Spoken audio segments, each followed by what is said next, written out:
Bom dia. Na nossa aula de número 12, veremos o tema vias de sinalização celular, aspectos gerais.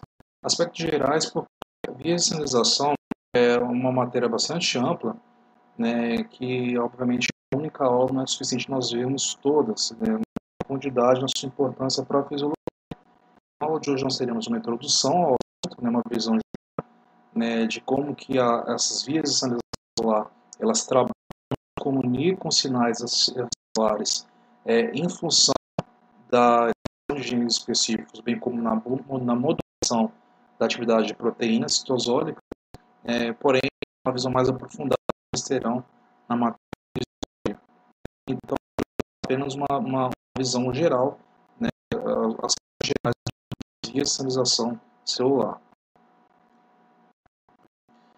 Bem, a sinalização celular, basicamente, elas comunicam, então, elas são um mecanismo de resposta da célula, tanto em termos de expressão gênica, da mudança de transcriptoma de proteoma, certo?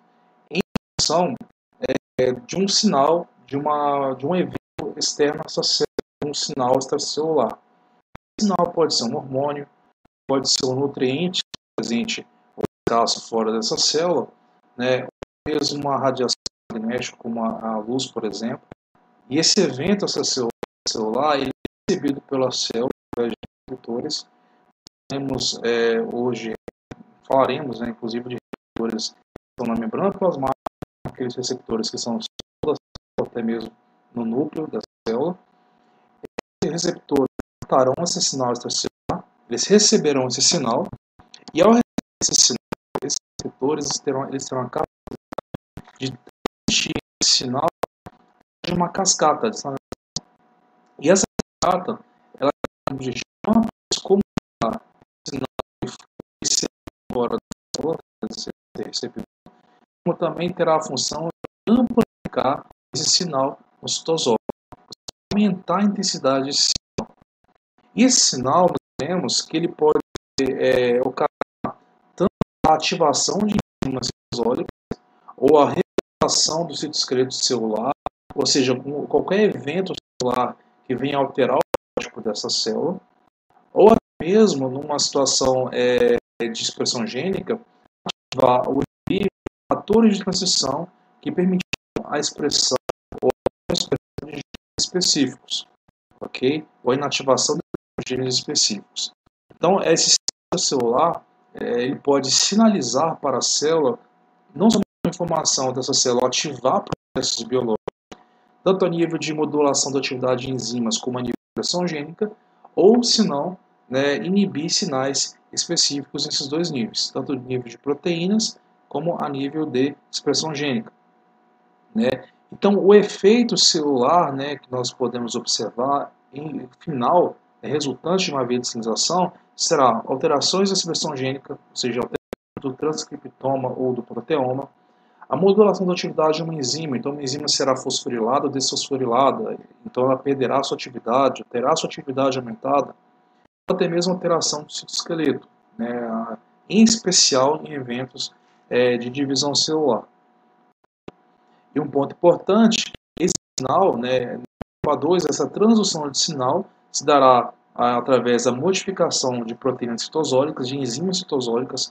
Quase sempre essas enzimas serão fosforiladas, são enzimas do tipo quinase que terão a capacidade de realizarem fosforilação de outras proteínas, de outras enzimas. Nós dizemos que é uma cascata de sinalização ou até mesmo uma cascata de fosforilação. Ok? Quase sempre nessa etapa 2, de transdução do sinal, nós teremos também a formação ou ativação do que nós chamaremos de segundo mensageiro, ou mensageiro secundário, que é a molécula que vai passar essa informação que foi recebida aqui na superfície celular para as demais estruturas aqui no citosol. Nós falaremos mais adiante que o sinal extracelular, seja hormonal, nutriente, ele é entendido como se fosse o primeiro mensageiro, e o citosol traduzirá esse sinal extracelular, primeiro mensageiro, o sinal citosólico nós chamaremos de segundo mensageiro ou mensageiro secundário. Okay? trataremos disso de forma mais formal na aula de hoje. Bem, no tocante à velocidade da sinalização, as vias se dividem em dois grupos. Nós temos as vias de sinalização rápidas e as vias de sinalização lentas. Como o próprio nome já indica, as vias de sinalização rápidas são aquelas na qual a célula apresenta uma resposta rápida ao sinal extracelular. Então, por exemplo, uma célula respondendo a um hormônio peptídeo. Como nós já sabemos, hormônios peptídeos, proteínas não conseguem atravessar a membrana plasmática. Muitos hormônios são peptídeos, como no caso a insulina e o glucagon, e obviamente eles não atravessam a membrana plasmática, nem são transportados para dentro da célula. Como esses hormônios atuam então sobre a célula? Como eles conseguem modular a expressão gênica daquela célula? Do seu reconhecimento por um receptor específico, uma proteína transmembrana específica, que terá um domínio extracelular de reconhecimento desse hormônio, desse sinal extracelular. Esse sinal extracelular, ao se ligar ao seu receptor, ao ser ligado pelo receptor, reconhecido pelo receptor, ele promoverá uma mudança na conformação da porção citosólica desse receptor. Quase sempre essa mudança significará a ativação de uma porção enzimática desse receptor, que promoverá o quê? A modificação de moléculas sinalizadoras aqui no citosol. Quase sempre essa sinalização se dará através da ativação do mensageiro secundário, que é uma molécula que outrora estava inativa, mas que passará a estar ativada, quando da ligação do receptor, do hormônio ao seu receptor. Então, essa ativação promoverá a síntese ou a ativação de um mensageiro secundário, por sua vez ativará enzimas, quase sempre enzimas quinases, que promoverão uma cascata de sinalização, ou seja, a fosforilação de outras enzimas e ativação concomitante em cascata dessas enzimas. Esses dois tipos de sinais eles podem estar em dois contextos, tanto no contexto da resposta rápida como da resposta lenta. Na resposta rápida, ela se dará ao nível de ativação das enzimas citosólicas, e essas enzimas, por sua vez, promoverão a alteração necessária para alterar o fenótipo da célula e assim se gerar a resposta final específica para aquele tipo de sinalização que se iniciou com o hormônio.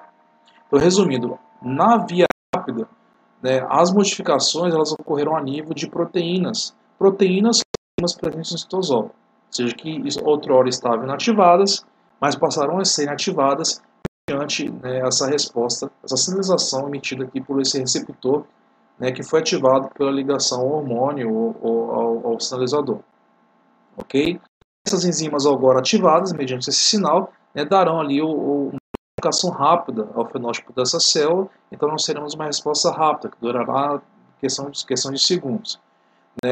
Exemplos, a ativação de enzimas que promoverão processos de remodelação do citoesqueleto, processos de ativação de enzimas metabólicas aqui no citosol, e por diante. Então essa será a resposta rápida. Agora a resposta lenta, ela se dará a nível de alteração da expressão gênica. Como que será essa resposta lenta? Então, teremos uma cascata de sinalização, ou seja, ativação de enzimas citosólicas, quase sempre mediante a fosforilação. E essas enzimas, e essas proteínas, muitas delas serão fatores de transição que, uma vez sendo ativados aqui no citosol, serão transportados aqui para o nucleoplasma, para o núcleo, aonde, então, agora ativados, eles poderão iniciar a transcrição de genes específicos.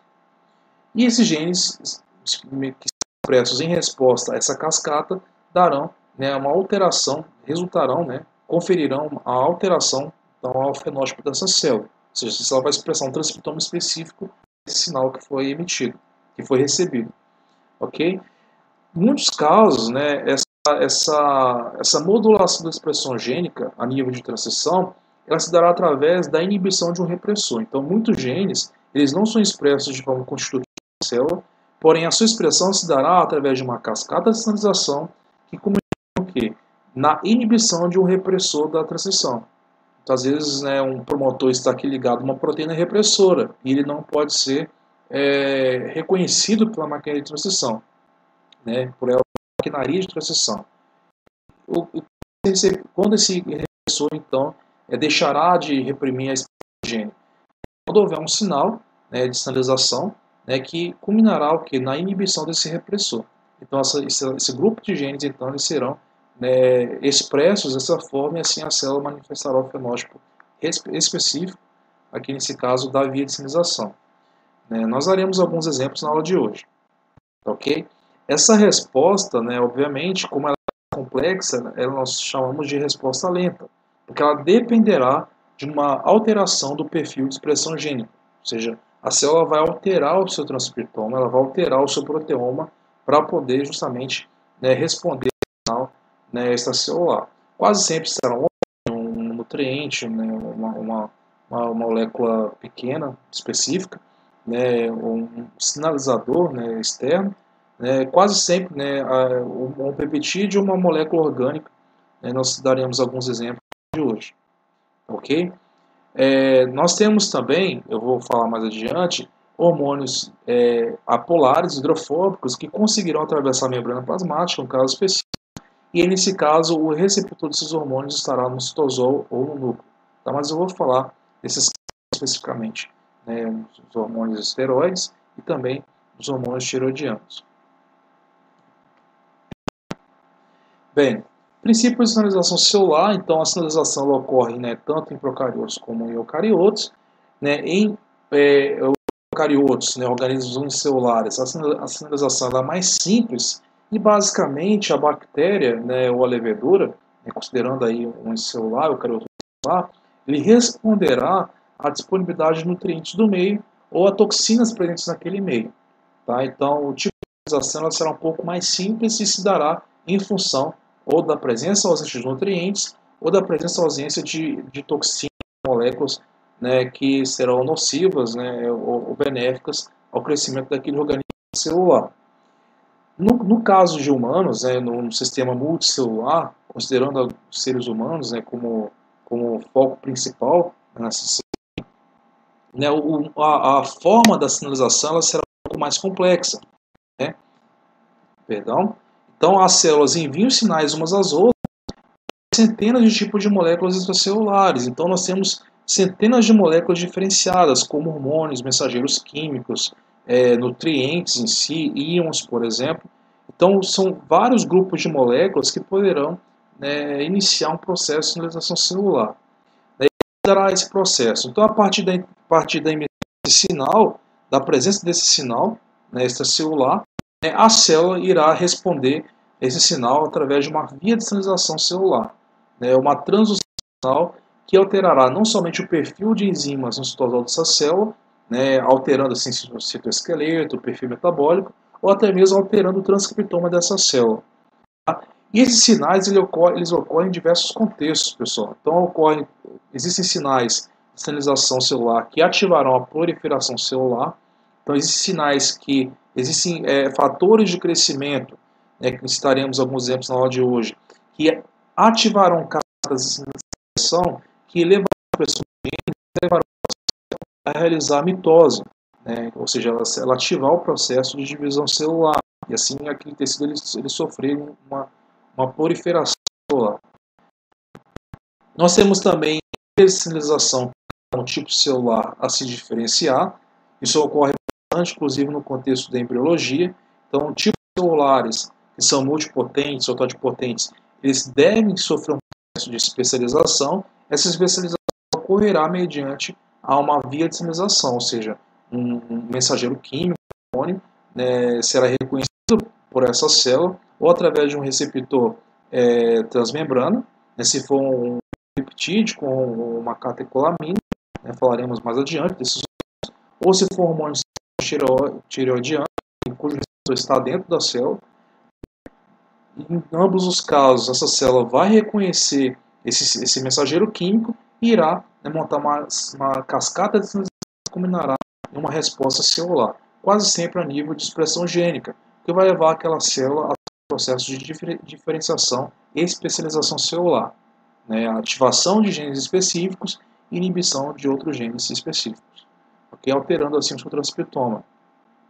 Nós temos também vias de sinalização que levarão aquela célula a realizar a interação com outros tipos celulares.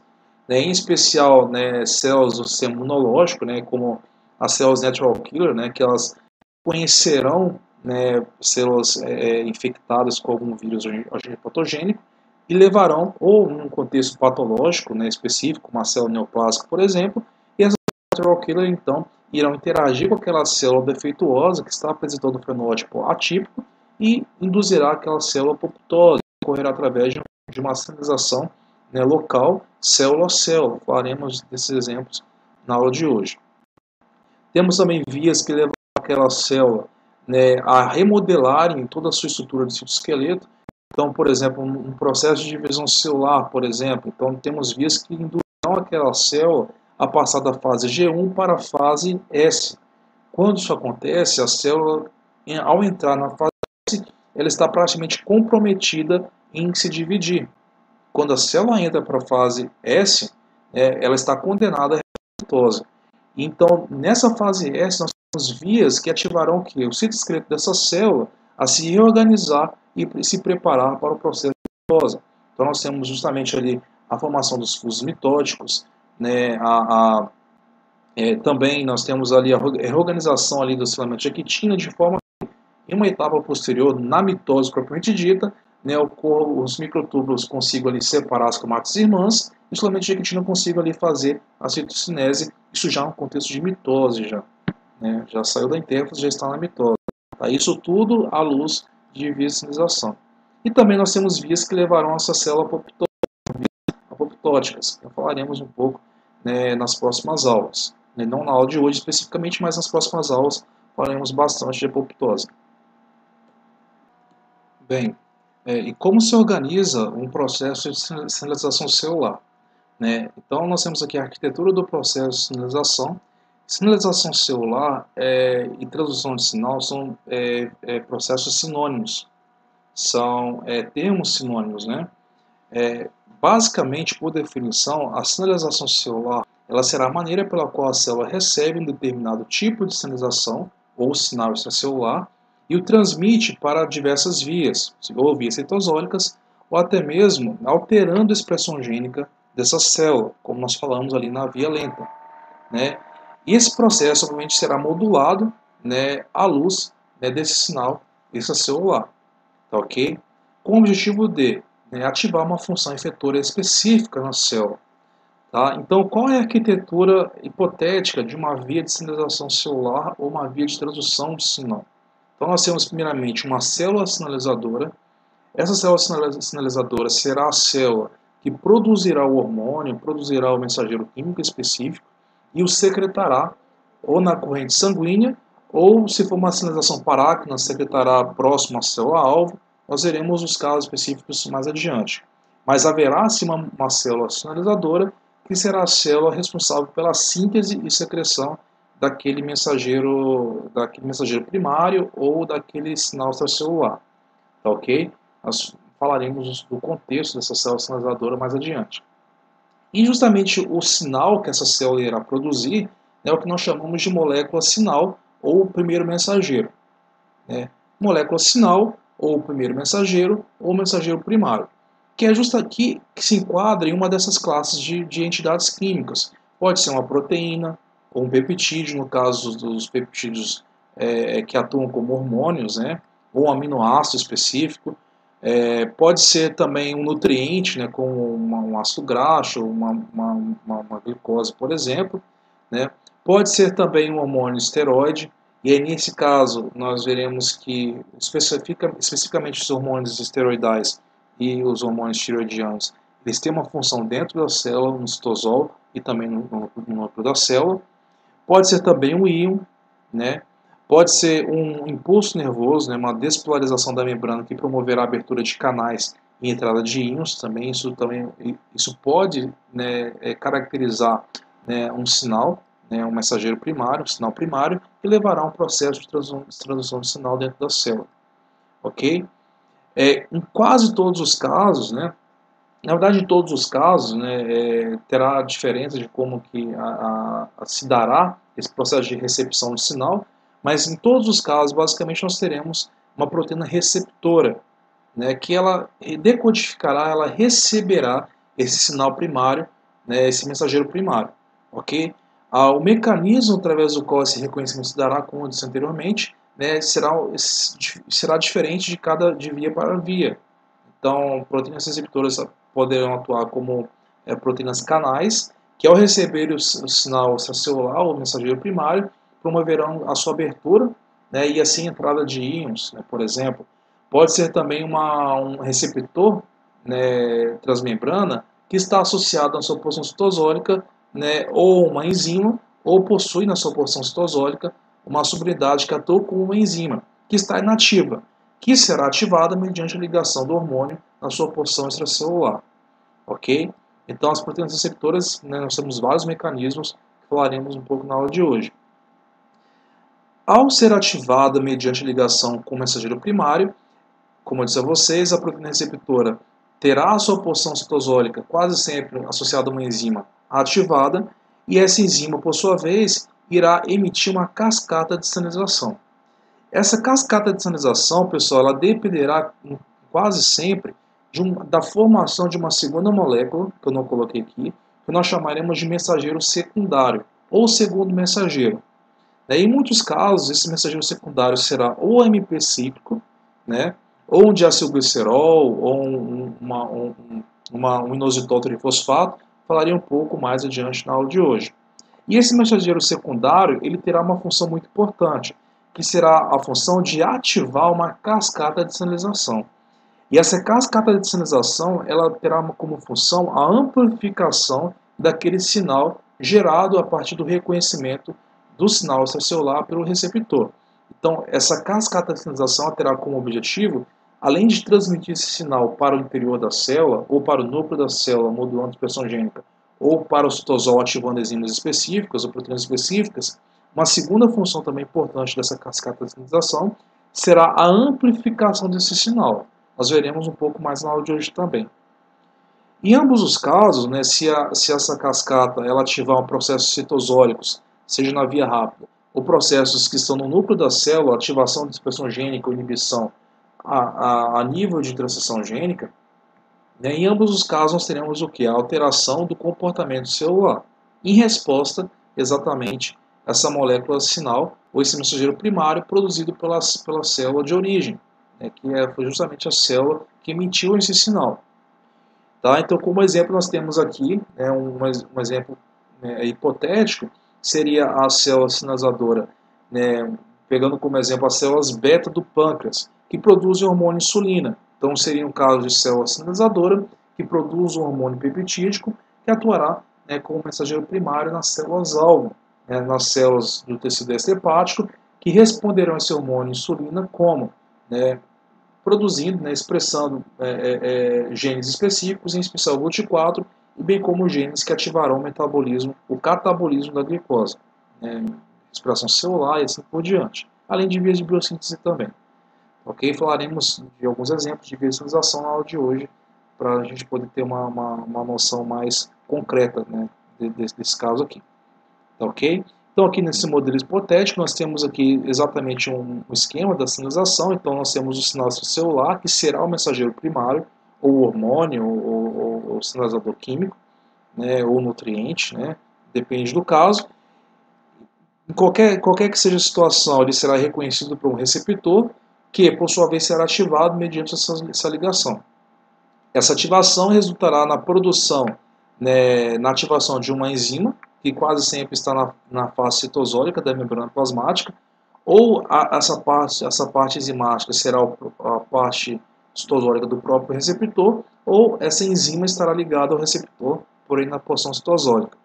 E a função dessa enzima será o quê? Ativar o mensageiro primário, o mensageiro secundário, que por consequência ativará uma série de enzimas no citosol da célula, né, levando uma cascata de sinalização, cujo objetivo, além de transmitir esse sinal que foi recebido na superfície da célula, também de amplificar esse sinal, intensificando assim esse sinal que foi recebido fora da célula dentro do citosol. E esse sinal ele terá como objetivo o quê? Ou ativar enzimas do metabolismo, ou remodelar o citoesqueleto da célula, ou até mesmo alterar a expressão gênica dessa célula, mediante ativação ou inibição de fatores de transição, que são proteínas responsáveis por facilitar, por promover o reconhecimento do promotor por parte da maquinaria de transição, como nós falamos na aula de transição, lá no começo do curso. Ok? Então, essa seria a arquitetura hipotética de uma via de sinalização celular ou transdução de sinal. Bem, e nesse contexto, nós podemos classificar as vias de sinalização celular em 4 grupos, né, conforme a distância da célula que libera esse sinal químico, esse mensageiro químico, até a célula-alvo. Tá? Então, essa classificação basicamente corresponde a essa distância. São 4 grupos que se dividem em 2 grandes grupos principais, digamos assim, que são as vias de curta distância e de longa distância. As vias de curta distância, elas se dividem em sinalização parácrina e sinalização dependente de contato. Então, basicamente, dentro das vias de curta distância, a sinalização parácrina é aquela que ocorre no contexto de mediadores locais. Né? Quando uma célula ela secreta mensageiros químicos, ela secreta substâncias que influenciarão células que estão próximas ou no mesmo tecido, né, daquela célula de origem, né, daquele mensageiro químico, da célula que secretou aquele mensageiro químico. Esse tipo de sinalização ele ocorre bastante nas vias de inflamação, tá ok? Na sinalização parácrina. Nós temos também a sinalização dependente de contato direto, que é quando a célula que origina o sinal ela deve realizar um contato direto com a célula-alvo. Essa sinalização é muito presente no desenvolvimento embrionário, bem como também no mecanismo de resposta imune celular, em especial quando uma célula TCD4 recebe o contato, né, a apresentação do antígeno de um fagócito profissional, por exemplo, no contexto de MHC classe 2, essa recepção desse sinal depende do contato da célula TCD4 com a célula APC, com a célula apresentadora de antígeno, que deve, nesse caso, apresentar o antígeno à célula TCD4 para que ela consiga, assim, iniciar a resposta imune celular.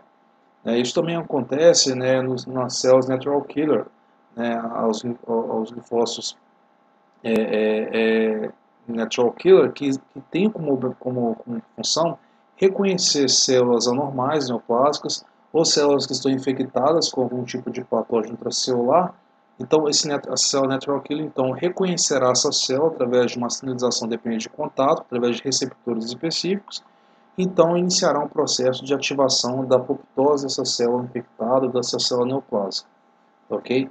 Então são 2 exemplos de vias de sinalização de curta distância, a sinalização parácrina e a sinalização dependente de contato. Tocante às vias de longa distância, nós temos a sinalização neuronal, que é justamente aquela que ocorre através dos neurônios, tanto de um neurônio sobre outro neurônio, bem como de um neurônio sobre uma musculatura, seja ela esquelética, cardíaca ou lisa, certo? Essa sinalização ela se dá através de neurotransmissores, né, em especial, né, neurotransmissor muito importante, a acetilcolina, porém nós temos vários. Vocês verão isso melhor na fisiologia. E nós temos a sinalização de longa distância, muito importante, que é a sinalização endócrina, que é aquela onde a célula secretora do hormônio, especificamente, ou do sinal químico, do mensageiro primário, ela secretará esse mensageiro, esse hormônio, né, na corrente sanguínea, e esse hormônio, mediante a corrente sanguínea, né, ele conseguirá, né, excitar uma célula que está fisicamente muito distante do local de síntese desse hormônio. Né? E assim, mediante o reconhecimento por um receptor específico, esse hormônio excitará essa célula-alvo, levando assim uma cascata de sinalização, alterando assim o fenótipo dessa célula-alvo. Um exemplo clássico nós temos justamente a questão da insulina. Ela é produzida pelas células beta do pâncreas, que secretam a insulina na corrente sanguínea, e a insulina irá então induzir, né, tecido musculatura esquelética, uma série de células-alvo, a produzirem o GLUT4, bem como ativarem as vias catabólicas, né, as vias que induzem o catabolismo da glicose. Bem como outras vias de biossíntese também, haja vista que essa célula produzirá bastante ATP e com isso abastecerá vias de biossíntese. Ok? Então são os 4 tipos de vias de sinalização conforme a distância entre o sítio secretor do mensageiro químico, do hormônio ou da qualquer molécula que se faz essa sinalização química, em função do seu local de atuação. Bem, então, dando uma olhada geral então, nos tipos de sinalização, nós temos, como nós falamos anteriormente, a sinalização parácrina, que é aquela onde a célula secretora do hormônio ou do sinal químico, esse sinal químico, esse hormônio, ele irá atuar sobre células que estão fisicamente próximas a essa célula secretória. Então, essas células que estão próximas, então, elas serão excitadas por esse hormônio, por esse sinal químico, e assim terão seu fenótipo alterado em função dessa sinalização celular. Ok? Então, como exemplos, nós temos aqui os mediadores locais, em especial fatores de crescimento que estimulam a mitose dessas células. Então, por exemplo, nós temos o fator de crescimento epidermal, o fator EGF, um fator muito importante, que ele vai levar ao crescimento de células endoteliais, do próprio tecido epitelial durante eventos de secretização. Então, aquelas células do tecido epitelial secretarão o fator EGF, que estimulará as células vizinhas a ativarem as suas vias de mitose, as vias mitóticas. Bem como também processos de vascularização, onde nós temos células endoteliais, em um processo de lesão de um vaso sanguíneo, as células endoteliais liberarão o fator EGF, que promoverá então a mitose em células vizinhas, ou seja, através de uma via de sinalização que ativará um programa de expressão gênica que levará essa célula a realizar a mitose, e assim, com a proliferação celular, aquela lesão, né, aquele vaso sanguíneo, aquele tecido epitelial, ela ser completamente cicatrizada. Nesse mesmo sentido, nós temos o fator PDGF, que é o fator de crescimento derivado de plaquetas, que também estimulará as suas células-alvo a realizarem a divisão celular. O interessante é que esses fatores, também os seus receptores, especificamente, quando mutados, atuam como oncogenes, como oncoproteínas, estimulando assim, ativando assim, processos neoplásicos. Então nós veremos que mutações importantes nos receptores do fator EGF e do fator PDGF, nos receptores no caso, estão envolvidos com alguns tipos de neoplasias. Bem, e trago como exemplo aqui o fator de crescimento epidermal, o EGF, né, que é um peptídeo, né, que ele terá o seu receptor, que é o EGFR, que é o receptor de fator de crescimento epidermal, e como esse receptor ele atua, né, ele é um receptor do tipo tirosina quinase, que atua, ele é ativado mediante a dimerização. E a sua dimerização ela ocorre quando, né, da sua ligação, quando ele reconhece, melhor dizendo, o fator de crescimento epidermal, que é liberado naquelas situações de lesão do vaso sanguíneo e situações em que o tecido epitelial ele precisa se proliferar para poder recuperar-se de uma lesão, iniciar um processo de cicatrização. Então, uma vez que esse fator é liberado, ele é reconhecido por esse receptor, e esse reconhecimento promoverá uma dimerização desse receptor. E essa dimerização, ela irá ativar a atividade de tirosina quinase desse receptor, né, onde ele realizará, né, a sua autofosforilação e também, consequentemente, irá ativar uma proteína, né, chamada RAS, né, que mediante a sua fosforilação irá ativar uma cascata de fosforilação que culminará na ativação de fatores de transição lá no núcleo que induzirão, que levarão à ativação da expressão da transição gênica de genes relacionados à proliferação celular, ou seja, genes que levarão essa célula a realizar a mitose, também a inibição da expressão de genes relacionados à apoptose, que é o processo antagônico, ativação de genes relacionados a processos de angiogênese, e bem como, né, a genes relacionados a eventos de migração, adesão e invasão. Né, devido, né, à questão da cicatrização, né, aquelas células precisam se proliferar, né, fechar ali aquele ferimento, aquela lesão que foi realizada sobre aquele tecido. Então, todos os eventos celulares necessários para sanar essa lesão, né, elas serão ativadas mediante a ativação de um programa de expressão gênica específico para esse tipo de resposta. Ok? Isso tudo iniciado a partir, né, do fator EGF, que foi um sinal, né, liberado para induzir essas células endoteliais e epiteliais a realizarem esse tipo de resposta. Ok? E assim, né, resolverem aquela questão da lesão que foi ocasionada. Bem, o segundo tipo de sinalização é a sinalização dependente de contato, como eu disse a vocês anteriormente, muito presente no sistema imunológico. Trago para vocês o exemplo das células NK, Natural Killer, né? Como eu falei anteriormente, essa sinalização ela depende do contato célula a célula. Esse contato também, célula a célula, será mediado via receptor molécula-alvo, né? Então, como se dará esse efeito?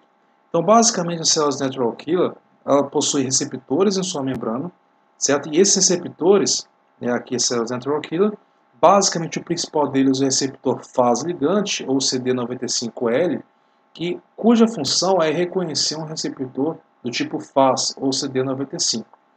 Então, o receptor ligante, ou faz-ligante, ou CD95 ligante, contido na célula Natural Killer, irá reconhecer um antígeno específico que é o FAS ou CD95. Esse antígeno ele só é expresso quando essa célula-alvo ela precisa entrar em apoptose. É um sinal de que aquela célula ela precisa ter o seu programa de apoptose ativado e assim essa célula entrar em apoptose.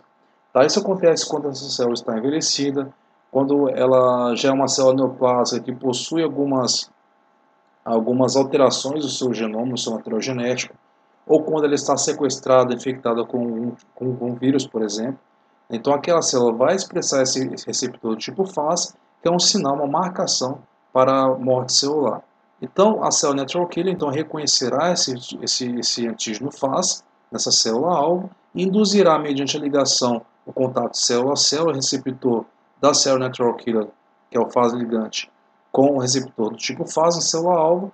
Esse encontro ativará uma cascata de sinalização na célula-alvo. Essa cascata culminará na expressão de genes pró-apoptóticos que levarão essa célula-alvo a ativar o seu programa de morte celular programada, seu programa de apoptose, que é um processo fisiológico.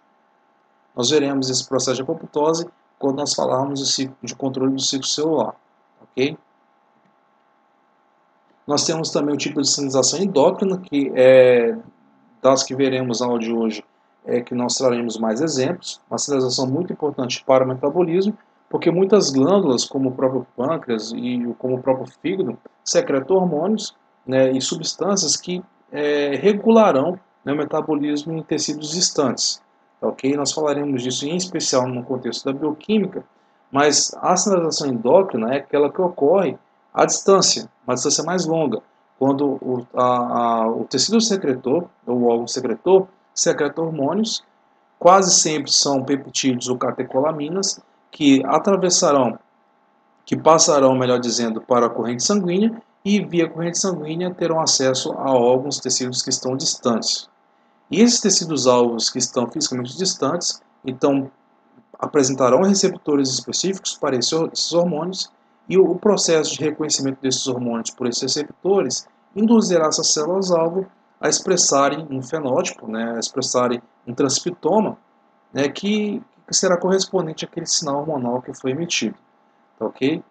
Trago como exemplo, né, especialmente a questão do glucagon ou da insulina, por exemplo, que são secretados pelo pâncreas, mas que induzirão células-alvo distantes, os tecidos extrahepáticos, a ativarem todo o metabolismo específico. Tanto no caso da insulina, a ativar o metabolismo da glicose, né, o catabolismo da glicose, como no caso do glucagon, né, estimulará as células do fígado a justamente realizarem dois processos importantes, que é a quebra do glicogênio, né, o processo de glicogenólise, bem como, né, a síntese de glicose a partir do lactato de aminoácidos, que é o processo de gliconeogênese. Esses processos serão ativados mediante a ação do hormônio glucagon, processos esses que ocorrem lá no fígado, porém são ativados pelo glucagon, que é liberado, né, pelas células alfa do pâncreas, né, como são vocês lá na bioquímica. Outro tipo de sinalização importante que nós temos é a sinalização neuronal, né, que ela é mediada por neurotransmissores. Ela pode ocorrer tanto entre neurônios, né, bem como um neurônio sinalizando para um músculo, para um tecido efetor, que nesse caso será uma musculatura, seja ela esquelética, cardíaca ou musculatura lisa. É claro que o tipo de sinalização dependerá muito do tipo de neurotransmissor, vocês verão isso mais especificamente lá na fisiologia, certo? Mas é um tipo de sinalização também muito importante. ok? Que também ocorre à distância. Então nós temos aqui no caso aqui alguns neurotransmissores, existem vários aqui, só apenas alguns exemplos. Um neurotransmissor muito importante no sistema nervoso central, bem como irá mediar também a sinalização que ocorre entre neurônios e a musculatura efetora, será a acetilcolina. A acetilcolina, que é derivada da colina, da ligação da colina com acetil, vindo do acetil-CoA, ela terá a função de se ligar a receptores que atuam como canais de sódio e canais de cálcio. Tá? E também canais de cloro também, elas podem conduzir cloro também em alguns tipos de neurônios.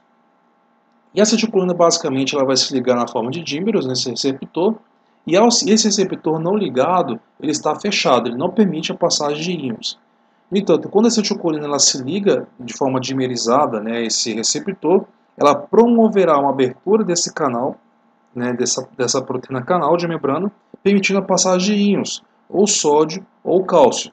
E a passagem desses íons permitirá uma despolarização da membrana da célula, e assim eventos celulares ocorrerão de sinalização, né, específicos para cada tipo de sinapse, né, levando aquela célula a expressar um fenótipo específico para aquele tipo de sinalização. Tá, ok? Então nós temos alguns tipos de sinalização aqui importantes. A acetilcolina também ela realiza a sinalização no neurônio motor somático, na musculatura esquelética. Então o neurônio sinalizando para a musculatura esquelética, a contração muscular, bem como, né, no sistema nervoso parasimpático, né, a acetilcolina ela também participa de processos de sinalização entre neurônios no sistema nervoso parasimpático. Nesse caso, um neurônio excitando um segundo neurônio, né? E também na excitação de um neurônio, né, que ele irá excitar um segundo neurônio, e esse segundo neurônio irá produzir, né, a catecolaminas, como a noradrenalina e a adrenalina, né, que assim, por sua vez, excitará as musculaturas, seja ela cardíaca, lisa, né, bem como glândulas. Tá, ok? Então depende muito do contexto, né, se é uma comunicação entre neurônios ou se é uma comunicação entre o neurônio e a placa motora, né, nesse caso, a musculatura. Vocês verão bem especificamente todo esse tipo de sinalização na fisiologia, bem como outros neurotransmissores muito importantes que nós temos, a acetilcolina é apenas um deles. Bem, nós temos, com relação agora aos sinalizadores e os receptores celulares. O tipo de receptor celular, ele se configurará, né, digamos assim, conforme a natureza do sinalizador. Quando eu me refiro a sinalizador, estou me referindo ao quê? Ao hormônio, ou ao nutriente, ou ao íon, ou seja, a molécula ou a entidade química que promoverá, que iniciará, né, a sinalização, né? Nesse caso seria o mensageiro primário. Então eu me refiro, quando eu falo sinalizador, eu me refiro ao mensageiro primário, né, que pode ser um hormônio, ou uma catecolamina, ou um outro tipo de mensageiro químico que iniciará, que dará, né, configurará o sinal de iniciação da transição de sinal. Então, com base nos sinalizadores, nós temos sinalizadores de dois tipos, os lipossolúveis e os hidrossolúveis. Por que é importante nós diferenciarmos? Porque os sinalizadores lipossolúveis, e nesse caso nós pensamos em três tipos, né? Na verdade são vários, mas são três principais, são os hormônios esteroides, os hormônios tireoidianos e também o ácido retinóico, né? Mas temos outros grupos também de menor extensão, que são a vitamina B3 e o óxido nítrico. Eles conseguem atravessar a membrana plasmática. Por que eles conseguem atravessar a membrana plasmática? Devido ao seu caráter hidrofóbico. Por serem moléculas hidrofóbicas, eles atravessarão a membrana plasmática, entrando assim livremente na célula. Por conta disso, os receptores desses tipos de hormônios, né, chamando de forma genérica, né, ou de sinalizadores químicos, né, porque o óxido nítrico não é um hormônio, mas também pode iniciar uma via de sinalização. Tá? São moléculas hidrofóbicas, são moléculas lipossolúveis. Então elas atravessaram livremente a membrana plasmática de tal forma que o seu receptor ele deve ser um receptor intracelular. Tá, ok? Então a molécula que irá captar esse sinal, que irá se ligar, né, a esses sinalizadores lipossolúveis, o receptor estará ou no citosol ou no núcleo, tá ok? Nós veremos alguns casos aqui. Tá? Então aqui nós estamos mostrando basicamente aqui dois hormônios esteroidais, o estradiol e a testosterona, hormônios sexuais, cujo receptor, né, ele está, né, no citosol, e uma vez ativado o citosol, ele terá a sua ação no núcleo, né, atuando como fator de transição, ou molécula coativadora ou inibitória de um correpressor, cujo resultado final, né, dessa sinalização será a ativação de genes específicos. Tá ok? Então, sinalizadores lipossolúveis, hormônios lipossolúveis, terão o seu receptor dentro da célula, ou no citosol ou no núcleo da célula. Uma porcentagem maior, né, dos sinalizadores, né, corresponderão a hormônios hidrossolúveis. Ou seja, hormônios hidrossolúveis são aqueles hormônios que não conseguirão passar pela membrana plasmática e, consequentemente, entrar dentro da célula. Então, esses hormônios não entram dentro da célula. Então, quando nós pensamos nesses sinalizadores hidrossolúveis, nós estamos pensando em quem? Em hormônios peptídicos, tais como a insulina, tais como o glucagon, né? Tais como a somatotropina também, que é o hormônio de crescimento, bem como outros. Né? Esses hormônios eles não entram dentro da célula porque têm uma natureza peptídica e, por consequência, eles deverão, né, ser reconhecidos por receptores de membrana específicos, que são proteínas integrais de membrana que atuam conforme aquele mesmo mecanismo.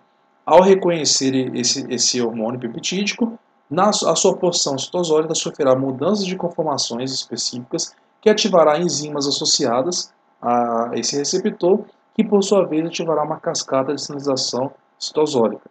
Tá ok? Além dos hormônios peptídicos, nós temos também as catecolaminas, né, que falaremos na aula de hoje, em especial a adrenalina e a noradrenalina, adrenalina também chamada de epinefrina, que possuem também uma função importante, são hormônios importantes, ok? Que não conseguirão também atravessar a membrana plasmática, então por conta disso elas possuem seus receptores específicos de membrana, além dos neurotransmissores também, que são reconhecidos por receptores de membrana, citocinas e interleucinas, que têm um papel importante na ativação, na modulação da resposta de células que fazem parte do sistema imunológico, do sistema imune, seja ele inato ou adaptativo, da resposta imune inata adaptativa, melhor dizendo. Também fatores de crescimento, aí lembramos o fator EGF ou o fator PDGF, que são fatores que estimulam o crescimento celular das células-alvo. Então, são peptídeos pequenos que atuam como fatores de crescimento, né? Bem como agentes bacterianos também, que poderão modular, né, modular um sinal intracelular na célula-alvo. E nesse caso nós pensamos nos PAMPs, né, que são os padrões moleculares associados a patógenos, que, quando reconhecidos pelos Toll-like receptors nas células efetoras de resposta imune inata, né, essas células efetoras de resposta imune inata, em especial os macrófagos, que possuem receptores do tipo Toll-like, esses receptores, quando reconhecem agentes bacterianos, quando reconhecem padrões moleculares associados a patógenos em bactérias, por exemplo, esses padrões moleculares estimulam, né, as células da resposta imune inata, os macrófagos, a realizar ali uma primeira resposta de defesa contra esses agentes bacterianos. Ok? E obviamente, né, como são sinalizadores hidrossolúveis, não atravessam a membrana plasmática, então eles devem possuir receptores na célula-alvo. Né? Então são receptores que atuam como proteínas transmembrana. Basicamente nós temos três tipos de receptores, que são receptores associados a canais iônicos, né, quando essa molécula sinalizadora ela for, nesse caso, um íon, né, ou estar associada a um íon. Também nós temos receptores associados à proteína G, que é uma família muito importante de receptores, chamados de GPCRs, que falaremos na aula de hoje, e também receptores associados a enzimas, né, receptores que têm na sua porção citosólica um domínio enzimático, que está inativo, porém, assim que o receptor ele reconhecer o sinalizador, né, esse sinalizador ele ativará o receptor e, por sua vez, ativará a porção enzimática desse receptor, que iniciará, assim, o processo de sinalização intracelular. Então, aqui nós temos as diferenças principais de hormônios hidrossolúveis e os lipossolúveis. Os hidrossolúveis não conseguem atravessar a membrana plasmática, certo? Então, devido à sua natureza hidrossolúvel, e também são moléculas de alto peso molecular, então, por conta disso, né, eles devem ser reconhecidos por receptores de membrana, que são proteínas integrais de membrana. Esses receptores quase sempre estão associados a enzimas na porção citosólica, ou a sua porção citosólica tem uma atividade enzimática que está inativa, primeiramente, que será ativada após, né, a ligação, né, desse receptor ao hormônio específico. Então, essa ligação ativará a porção citosólica enzimática, que por sua vez iniciará uma cascata de sinalização que quase sempre culminará na produção de uma molécula muito importante, que nós chamamos de mensageiro secundário, certo? Esse mensageiro secundário ele pode ser o AMP cíclico. Em grande parte das vias de sinalização, o AMP cíclico é uma molécula importante, falaremos dela na aula de hoje. Ele atua como mensageiro secundário, cuja principal função, não só do AMP cíclico, mas de qualquer mensageiro secundário, será transduzir esse sinal que foi recebido aqui na superfície celular para o citosol da célula, ou para o citosol, ou até mesmo para o núcleo. E ele vai fazer isso como? Através da ativação de uma cascata de sinalização que basicamente será a ativação de várias enzimas, né, em escala. Em muitos casos são enzimas do tipo quinase, que amplificarão esse sinal, né, captado na superfície celular. Amplificarão esse sinal, a magnitude desse sinal, e passarão esse sinal adiante, ou ativando enzimas alvo específicas do citosol, enzimas específicas dessa via, ou ativando fatores de transição, né, responsáveis pela expressão de genes específicos. Tá, ok? Exemplos de hormônios hidrossolúveis, como falei anteriormente. Nós temos a insulina e o glucagon, que são hormônios peptídicos, e a adrenalina, que é uma catecolamina, adrenalina ou epinefrina, que é uma catecolamina. Ok? Nós temos também, como eu falei anteriormente, os hormônios lipossolúveis, que são aqueles que atravessam livremente a membrana plasmática. E os dois exemplos principais que nós temos são os esteróides, né, os hormônios esteroides, melhor dizendo, testosterona, estrógeno, progesterona, bem como nós temos também, né, os hormônios tireoidianos, né, que são basicamente o T3 e o T4, a tiroxina, o T3, o T4, que são hormônios que também conseguem atravessar a membrana plasmática e atuarão dentro da célula. Né? No caso, né, o receptor desses hormônios ou estará no citosol da célula ou estará no núcleo da célula. Então, esses hormônios conseguiram atravessar livremente aqui a membrana plasmática. Na maior parte dos casos, o receptor estará no citosol da célula de forma inativa. Esse receptor, em muitos casos, ou será um fator de transição, ou será uma molécula coativadora de um fator de transição, que, uma vez ativado no citosol, passará via transporte através do nucleoporo, do complexo nucleoporo, passará para o nucleoplasma, onde está presente ali o genoma, e assim ele reconhecerá uma sequência específica no promotor, assim ativando a expressão daquele gene, certo? Ou induzindo a expressão de forma direta, ou inibindo uma proteína repressora da expressão daquele gene. Aqui nós falaremos dos exemplos mais adiante. Então, esses são os dois mecanismos de atuação de um hormônio hidrossolúvel versus o hormônio lipossolúvel. Bem, e com relação aos receptores? Então, em amarelo nós temos dois tipos de receptores de hormônios lipossolúveis, e em azul nós temos aqui a configuração de um tipo de receptor de hormônio hidrossolúvel. Então, receptores intracelulares, sejam eles no citosol ou no núcleo, né, eles são receptores específicos para os hormônios esteroidais e hormônios tireoídicos ou hormônios tiroidianos, que basicamente são hormônios de natureza hidrofóbica, de natureza apolar, hormônios que conseguem atravessar a membrana plasmática. Sendo assim, o seu receptor está dentro da célula. Os hormônios esteroides, eles possuem receptores localizados no citosol da célula, né? E esses receptores sempre estarão inativados quando não ligados aos hormônios esteroidais. E a sua ativação se dará apenas após a ligação ao reconhecimento desse hormônio esteroidal que atravessou a membrana plasmática e entrou no citosol. Uma vez ativado esse receptor então será translocado para o núcleo e assim mediante diferentes mecanismos, irá ativar a expressão de genes específicos, certo? Então, por que diferentes mecanismos? Ou ele pode atuar como fator de transição, propriamente dito, ou ele pode ativar fatores de transição específicos, certo? Ativando a expressão de genes específicos, ou senão ele pode atuar ativando moléculas repressoras da expressão gênica, ok? Então, são diferentes mecanismos aqui. Os hormônios tireoídicos ou tireoidianos também são hormônios apolares hidrofóbicos que conseguem atravessar a membrana plasmática.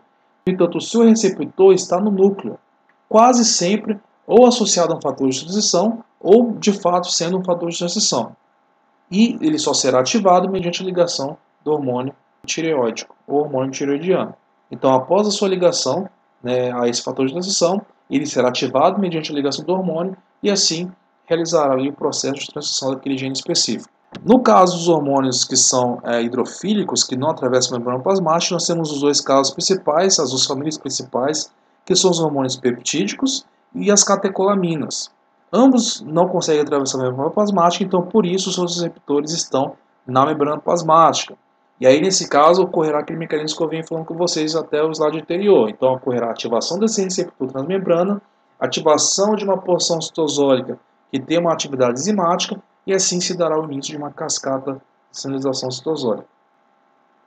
Bem, dentro dessas duas classificações, então, com relação à natureza do receptor, a natureza do hormônio e, em consequência, a natureza do receptor, a localização do receptor, se ele está na membrana plasmática, se ele está no citosol no núcleo da célula, nós temos, então, alguns tipos de receptores no tocante ao seu mecanismo de funcionamento.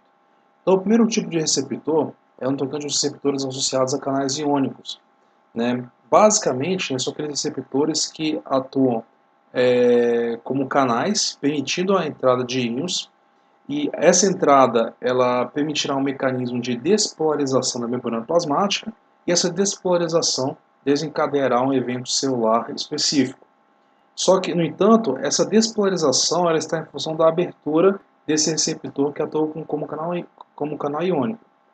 E essa abertura ela está condicionada à ligação de uma molécula sinalizadora, como nós vemos aqui no esquema. Então, esse receptor ele só será aberto, ou seja, ele está fechado constitutivamente, e ele só será aberto permitindo a despolarização da membrana se houver ligação de uma molécula sinalizadora a este receptor, né? Nesse caso, na porção extracelular. Né? Um exemplo típico que nós temos, né, são os canais de cálcio, né, que ocorrem lá nas células beta do pâncreas.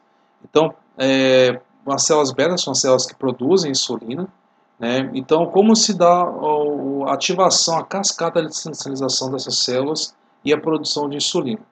Então, como isso eu até citei para vocês no exemplo da aula anterior. Então, a insulina é um hormônio que é produzido em resposta à hiperglicemia pelas células beta do pâncreas, e como que esse gatilho, essa sinalização, essa via de sinalização desencadeia a produção de insulina. Então, com o aumento da glicose no sangue, as células beta absorvem essa glicose, captam essa glicose do sangue para o seu citosol, através de transportadores do tipo GUT2, uma difusão facilitada. Então, essa glicose, ao entrar no citosol dessa célula, promoverá as vias de sinalização de respiração celular, então a glicólise, o ciclo de Krebs e a cadeia transportadora de elétrons. Com isso, vai levando à produção de ATP. O aumento da concentração de ATP na célula irá inibir bombas de potássio, canais de potássio que permitiam, outrora, a passagem de potássio para fora dessa célula. Ok? Então, uma vez tendo o ATP vai inibir esse transporte de potássio para fora da célula. Essa inibição do transporte de potássio para fora da célula irá promover uma despolarização da membrana plasmática. E essa despolarização irá permitir a abertura de canais de cálcio 2+, que outrora estavam fechados. E esses canais agora abertos permitirão a passagem de cálcio de fora da célula para dentro da célula beta do pâncreas. A entrada de cálcio, o aumento da concentração de cálcio na célula beta do pâncreas, promoverá o quê? A exportação na exocitose de vesículas contendo né, a insulina. E bem como, né, permitirá a ativação de fatores de transição, né, em especial o fator de transição CREB, que é um fator de transição responsível ao cálcio 2+, que levará inclusive à produção de mais insulina, né, a expressão do gene da insulina, bem como de outras vias relacionadas à expressão da insulina. Ok? Então o cálcio tem uma função não somente de ativar a transição do gene que codifica a insulina e outros genes relacionados a essa síntese de insulina, bem como também a exportação, a ativação do processo de exocitose, de secreção de vesículas contendo, né, insulina já produzida. Tá? Então assim se dá, né, a via de sinalização de secreção de insulina pelas células beta do pâncreas. Um outro tipo de receptor também muito importante e muito abundante, né, em vários tipos celulares são os receptores associados à proteína G. Tá? Como funciona esse receptor? E o que é proteína G primeiramente?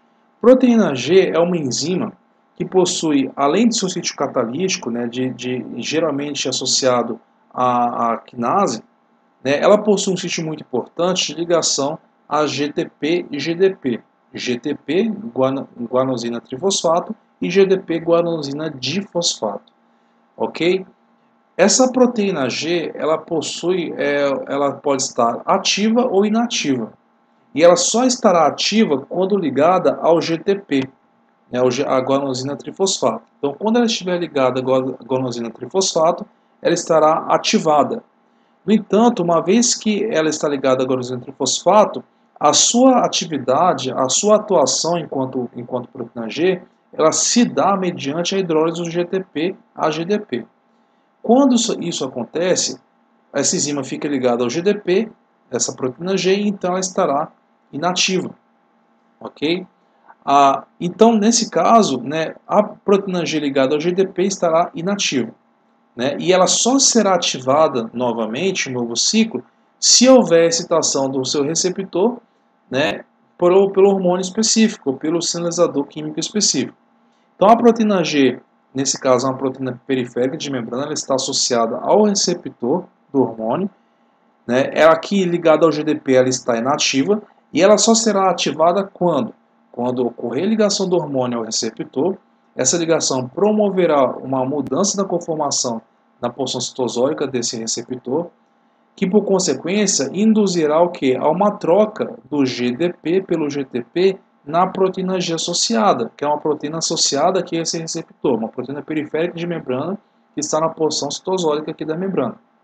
Então, a ligação desse hormônio ao receptor promoverá uma mudança de conformação aqui na porção citosólica, que culminará na troca do GDP a GTP na proteína G, aqui em amarelo.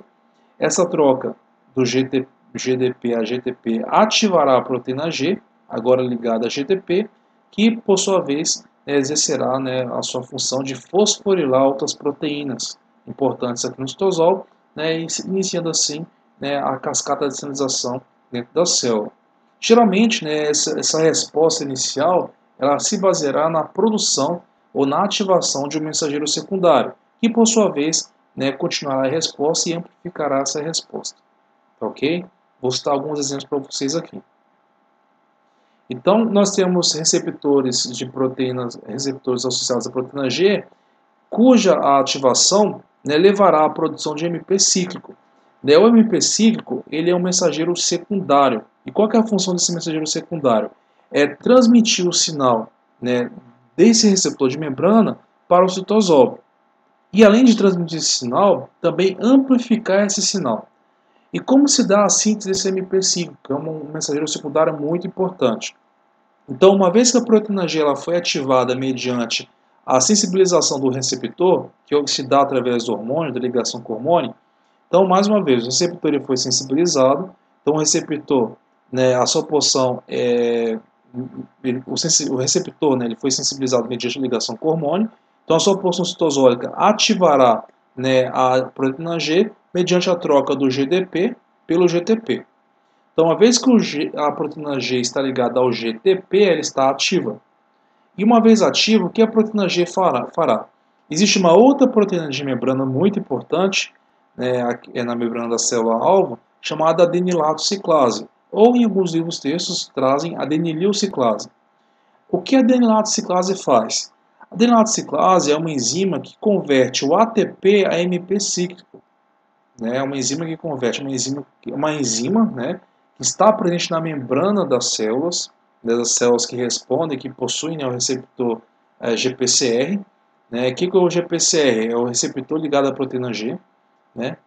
Então, nesse caso, essa proteína G vai ativar a adenilato ciclase, né, que por sua vez a adenilato ciclase ela faz uma reação muito importante, converter ATP em AMP cíclico. Então, à medida que o ATP vai sendo convertido em AMP cíclico, as concentrações de MP cíclico na célula vão aumentando, e esse MP cíclico, pessoal, além de ele transmitir esse sinal para o interior da célula, para o citosol, ele irá ativar uma série de proteínas quinases. Então, o MP cíclico tem como função ativar proteínas quinases. E essas proteínas quinases, por sua vez, irão fosforilar outras proteínas quinases, e assim nós teremos o quê? Uma ampliação dessa cascata de sinalização. Ou seja, um aumento da amplitude dessa sinalização que promoverá uma resposta celular. Se for uma resposta curta, a ativação de enzimas no citosol mediante a fosforilação. Se for uma resposta lenta, a ativação de fatores de transição lá no núcleo, ou fatores de transição que passarão do citosol para o núcleo, levando assim à expressão de genes específicos. Essa seria a resposta lenta. Lembrando que o receptor que está ligado a uma proteína G, ele tem um nome específico, ele se chama GPCR. Então, GPCR são receptores associados à proteína G. Tá? Então, a proteína G atua então, como um mecanismo de liga e desliga dessa via de sinalização. Tá, ok? Então, hormônios que têm um mecanismo, né, de sinalização associados à proteína G. Então, nós temos as catecolaminas, de forma geral, né? O ACTH, o FSH, o LH, o glucagon, o TSH, a calcitonina, enfim, vários hormônios possuem, né, esse mecanismo dependente da proteína G e do MP cíclico com um mecanismo, né, padrão para a via de sinalização, né, desencadeada por esses hormônios. Um outro mecanismo também interessante que não depende da produção de MP cíclico é o mecanismo que depende da produção do diacilglicerol e do inositol trifosfato, que é o IP3. Essas duas moléculas atuando como mensageiros secundários. Então, esse mecanismo também depende do GPCR, do receptor associado à proteína G. Então, mais uma vez, o GPCR que está aqui, o receptor associado à proteína G, ao ser ligado, ao reconhecer o hormônio e ele se ligar a esse hormônio, ativará a troca do GDP da proteína G por um GTP. Então a proteína G ligada ao GTP está ativada. Estando ativa, né, ativada, irá nesse caso ativar uma enzima também de membrana, chamada fosfolipase C. É uma enzima que está na membrana da célula. De forma constitutiva ela está inativa. Porém, quando a proteína G ela se torna ativada, ligada ao GTP, ela irá fosforilar essa fosfolipase, então ela passará a estar ativa. A fosfolipase é uma enzima, uma lipase, que ela irá hidrolisar um lipídio de membrana específico na face citosólica dessa bicamada lipídica, levando então à formação de dois tipos de derivados desse lipídio. O diacilglicerol, que continuará aqui na membrana, e o IP3, que é o inositol trifosfato. Tá ok? O inositol trifosfato, ele vai atuar, por sua vez, como um mensageiro secundário, assim como a MP cíclico atuava lá no primeiro mecanismo. E esse inositol trifosfato, livre aqui no citosol, ele irá ativar uma série de processos. Inicialmente, ele irá sensibilizar o retículo plasmático, canais de cálcio do retículo plasmático a se abrirem, liberando o cálcio 2+, do lume do retículo para o citosol. O aumento do cálcio 2+ no citosol irá ativar a calmodulina, e a partir da calmodulina, uma série de respostas nessa célula-alvo, ou ativação de enzimas específicas no citosol, ou ativação de fatores de transição lá no núcleo dessa célula. Também vale a pena ressaltar que o diacilglicerol também ele pode atuar ativando uma proteína quinase C presente na membrana dessa célula. E essa proteína quinase C atuará então fosforilando outras proteínas citosólicas, ativando essas proteínas e assim né, moléculas-alvo específicas que traduzirão esse sinal iniciado por esse hormônio. Ok? Então, esse tipo de mecanismo, né, ele está envolvido através da atuação de hormônios do tipo catecolaminas, bem como outros hormônios, como a oxitocina, por exemplo, né, usarão esse mesmo tipo de cascata de sinalização, independente de IP3 e também do diacilglicerol. Bem, e uma das vias relacionadas a receptores associados à proteína G, os GPCRs, é a via RAS.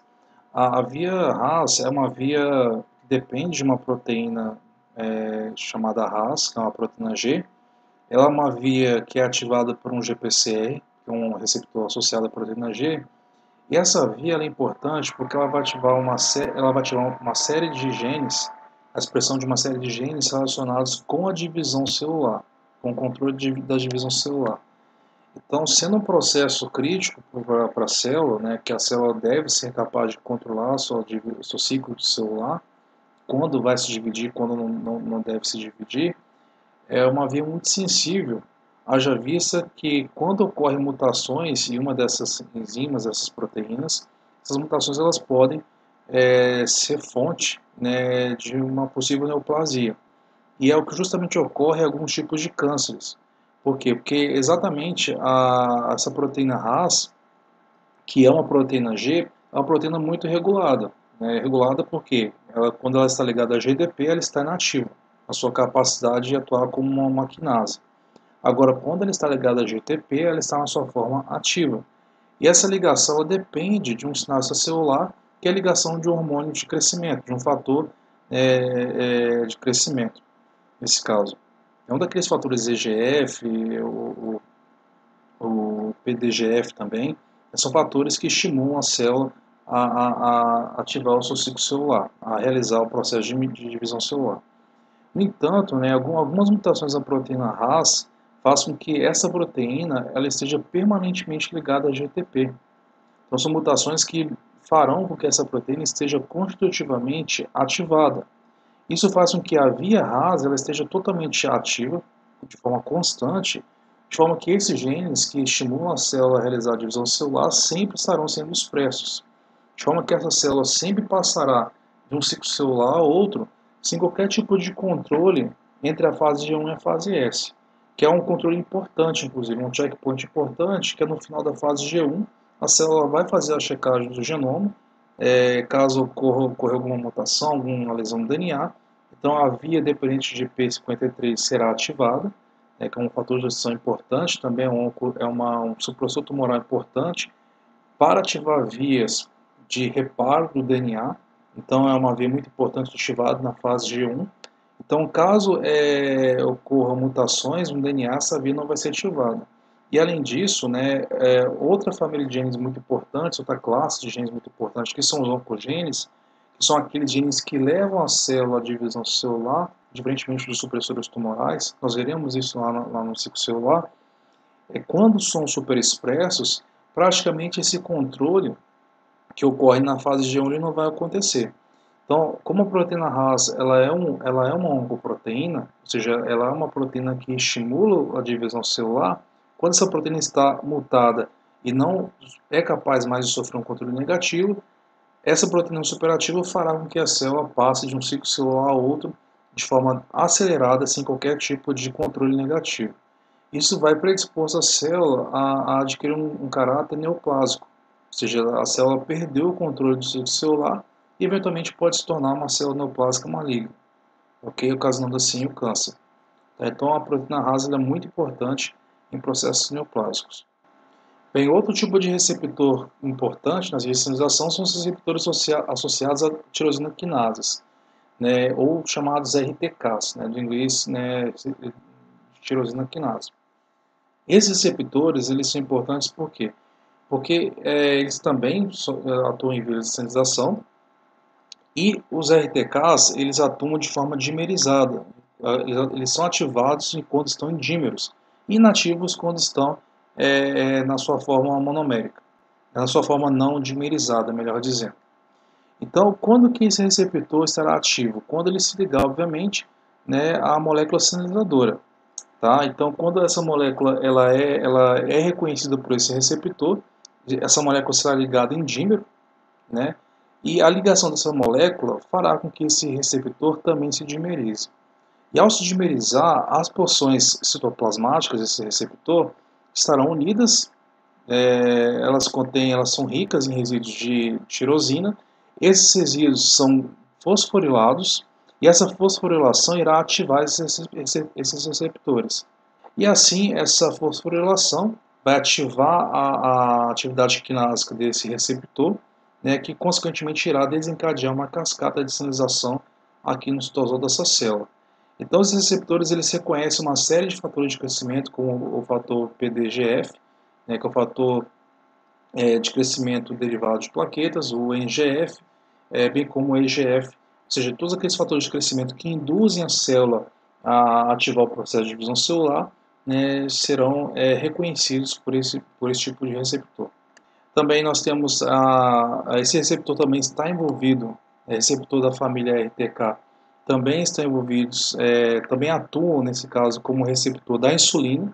Então a insulina, além dela estimular a célula-alvo, a insulina é um hormônio produzido, né, um hormônio peptídico produzido pelas células beta do pâncreas, então a função primária dela é estimular as células-alvo, numa situação de hiperglicemia, a expressarem o GLUT4 para captar essa glicose. Mas não somente isso, então além do GLUT4 ser expresso, todos os genes do catabolismo de glicose também serão expressos, também terão sua transição ativada, bem como, né, genes de vias de divisão celular, de crescimento celular, porque é um sinal que indica que é o momento oportuno para aquela célula realizar a mitose, promover o crescimento celular. Então os genes promitóticos também serão ativados mediante a ação da insulina. E o receptor de insulina também é um receptor pertencente à família das tirosina quinases.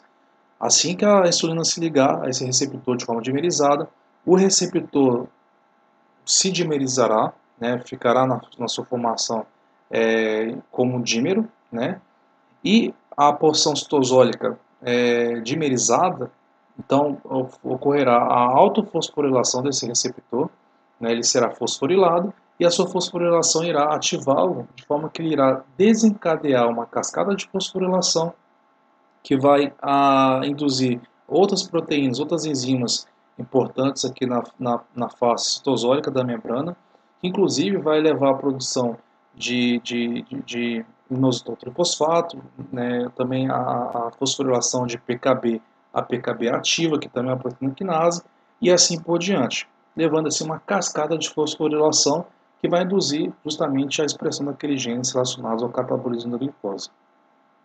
E aqui nós temos aqui também, né, uma dessas situações. Então, um dos genes, né, relacionados que são ativados em resposta à insulina é o gene da glicogênio sintase, que é justamente quando a célula possui uma abundância de energia, né, a glicose está alta no sangue, é o momento mais oportuno para que as células, os hepatócitos, sintetizem esse glicogênio.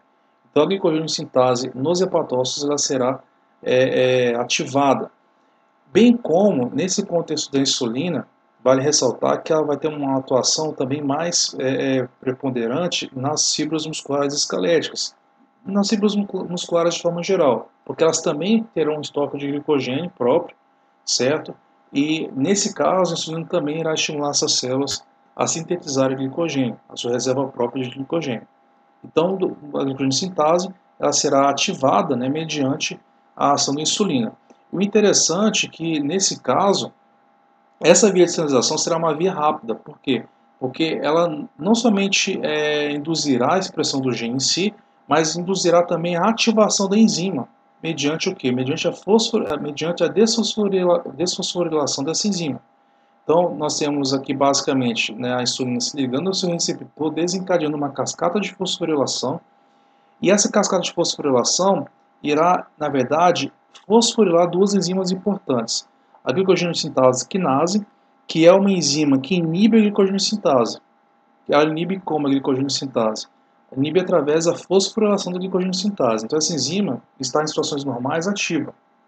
No entanto, quando a insulina está presente, o que acontecerá? Ela vai induzir uma cascata de fosforilação que induzirá a fosforilação da glicogênio-sintase, que na sua forma fosforilada estará o quê? Inativa. Ou seja, a glicogênio-sintase é um inibidor, né, da glicogênio-sintase. Como ela foi inibida, então a glicogênio-sintase, né, ela poderá não continuará mais sendo inativada. Nesse caso, esse processo não vai mais ocorrer, essa inativação não vai mais ocorrer, né? Nesse caso, a glicogênio-sintase ela poderá então ser convertida na sua forma ativa, na sua forma desfosforilada, ok? E assim iniciar o processo, né, de síntese do glicogênio. Bem, outra via também muito interessante que depende, né, de receptores do tipo tirosina quinase são vias que ativam fatores de crescimento, são vias ativadas, melhor dizendo, por fatores de crescimento, em especial o fator EGF, né, que é um fator de crescimento endotelial, que eu falei com vocês anteriormente. Ele também é reconhecido por receptores do tipo tirosina quinase, que atuam de forma dimerizada, ativando a via dependente de RAS, como eu disse a vocês anteriormente. Aquela via, quando ela sofre mutações, ela pode estar relacionada a processos neoplásicos. Então, como que acontece? Esse receptor, assim que ele é ativado, ele vai recrutar, né, a proteína RAS, que é uma proteína G. Essa proteína RAS, uma vez que esse receptor se dimerizou, ela sofrerá a substituição de GDP para GTP, e ligada a GTP, ela estará ativada como uma proteína quinase. Então, ela irá fosforilar uma série de outras proteínas quinases, levando uma cascata de fosforilação, cujo objetivo consiste em amplificar esse sinal, né, como eu disse a vocês anteriormente. E essa amplificação vai culminar em quê? Na fosforilação de dois fatores de transição específicos, que é o C-Jun e o C-Fos, que são fatores de transição responsáveis pela expressão da ciclina D. E a ciclina D é uma proteína muito importante porque ela vai promover, ela vai se ligar, né, a uma quinase dependente de ciclina, uma proteína CD, uma enzima CDK, que é uma quinase, que esse complexo ciclina-CDK, ele é um dos responsáveis por promover a passagem da célula da fase G1 para a fase S, né, que é um processo importante. Por quê? Porque quando a célula passa da fase G1 para a fase S do ciclo celular, essa passagem é uma passagem definitiva e irreversível. E é uma passagem definitiva em que sentido? Se a célula está passando para a fase S, é um sinal de que aquela célula irá realizar um processo de divisão celular. E essa passagem é irreversível. Então, uma vez que ela foi para a fase S, ela não pode mais retornar para a fase S. Então, na fase S vai ocorrer quais eventos? A da replicação do DNA, a duplicação do genoma dessa célula e toda a preparação em termos de organelas e conteúdo proteico, conteúdo citosólico, para que aquela célula prossiga para a divisão celular. Então, é um evento irreversível, essa passagem da fase G1 para a fase S. E quem vai regular isso será justamente a ciclina D associado à sua CDK, a sua quinase dependente de ciclina. Nós vamos ver toda a maquinaria das CDKs, o complexo da ciclina CDK, como é feito esse controle de ciclo celular na aula de controle de ciclo celular, que nós falaremos melhor dessa questão, inclusive com implicações no tocante a neoplasias. Ok? Uma outra classe de receptores também muito importantes são receptores de hormônios esteroides e tiroidianos, como eu disse anteriormente. Como esses hormônios são hormônios hidrofóbicos, eles atravessam a membrana plasmática e dessa forma os receptores são receptores que estão ou no citosol ou dentro do núcleo. No caso dos receptores esteroidais, eles estão localizados no citosol da célula, enquanto que os receptores tiroidianos estão localizados no núcleo. Mas em ambos os casos, o mecanismo se dá da mesma forma. A ligação do hormônio a esse receptor é uma proteína que possui ligação direta com a expressão de genes específicos no núcleo, ou atuando como um fator de transição, propriamente dito, ou atuando como uma proteína que ativará a transição de genes específicos. E essa ativação dessas proteínas, seja ela um fator de transição ou seja uma proteína coativadora, somente ocorrerá mediante a ligação dessa proteína ao hormônio específico. Então, aqui no primeiro caso, nós temos aqui um receptor de hormônio esteroidal, né, de hormônio esteroide. Por que eu sei que é hormônio esteroide? Porque geralmente são receptores localizados no citosol.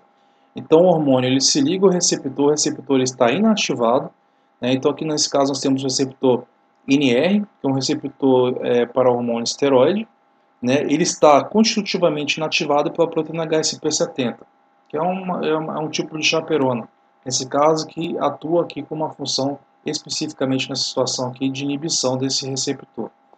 Tá? Então, uma vez que o hormônio se liga, ele vai deslocar essa HSP70, que é a proteína inibitória, ativando, por sua vez, o hormônio, nesse caso, ativando aqui o receptor NR. Esse receptor agora ativado, ele sofrerá uma dimerização, né, e será transportado através do complexo nucleoporo, né, para o núcleo da célula, aonde ele reconhecerá uma sequência, um promotor chamado sequência HRE, que é um elemento de resposta hormonal específica. E essa ligação desse dímero já ativado ao promotor irá ativar e ajudar a recrutar a maquinaria de transição, e assim aqueles genes controlados por esse promotor serão ativos, serão expressos. Ok? Aí nós temos uma série de genes relacionados aqui, geralmente são genes também que levam à diferenciação e à proliferação celular, em especial nas gônadas sexuais. A ativação do metabolismo energético, uma série de processos relacionados aos hormônios sexuais. Também, na segunda figura, nós temos aqui um esquema de como que atua um hormônio tiroidiano. Então, o seu receptor ele está localizado já não no citosol, mas no núcleo da célula. Então, esse hormônio ele consegue atravessar a membrana plasmática e ele consegue também adentrar no núcleo da célula. No núcleo da célula, ele pode tanto ativar um fator de transição, certo? E assim ativando a transição de genes específicos, ou ele pode também desfazer uma repressão da transição. Como assim?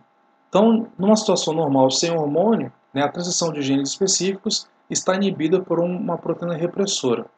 Certo? Por que ela está inibida? Porque a proteína repressora está associada fisicamente ao promotor, impedindo que esse gene seja transcrito. Então, o hormônio, uma vez que ele consegue entrar no núcleo da célula, ele se ligará a essa proteína repressora, desativando essa proteína, ou seja, fazendo com que essa proteína se dissocie desse promotor, liberando o promotor, nesse caso, né, para sofrer ali o processo, para ser reconhecido pela maquinaria de transição. Então, o hormônio se liga aqui à proteína repressora, desfará a ligação do correpressor a essa proteína repressora, né, e tornará disponível esse promotor para ser reconhecido por uma proteína coativadora que recrutará a maquinaria de transição e assim tornará possível o início da transição. Lembrando que o promotor é importante para direcionar a maquinaria de transição para o sistema mais 1 de transição. E assim, né, aqueles genes controlados por esse promotor serão então transcritos e traduzidos e expressos de forma efetiva, e assim o fenótipo da célula será alterado. Ok? Então, mais uma vez recapitulando, né, hormônios lipossolúveis, né, hormônios apolares, terão seus receptores dentro da célula, ou no citosol, hormônios esteroidais, ou dentro do núcleo para hormônios tiroidianos. Bem, um ponto importante também a ressaltarmos nas vias de sinalização é o aspecto de amplificação do sinal.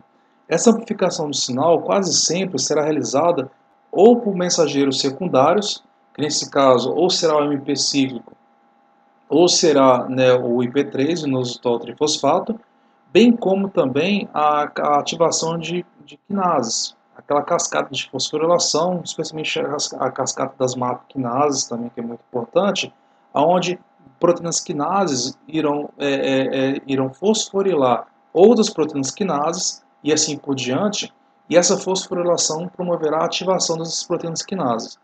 Então, como nós podemos ver na figura aqui ao lado, então nós temos aqui uma cascata de sinalização desencadeada pela adrenalina ou epinefrina, que ao se ligar ao seu receptor irá ativar uma proteína G, que uma vez estando ativa terá uma atividade quinásica, certo?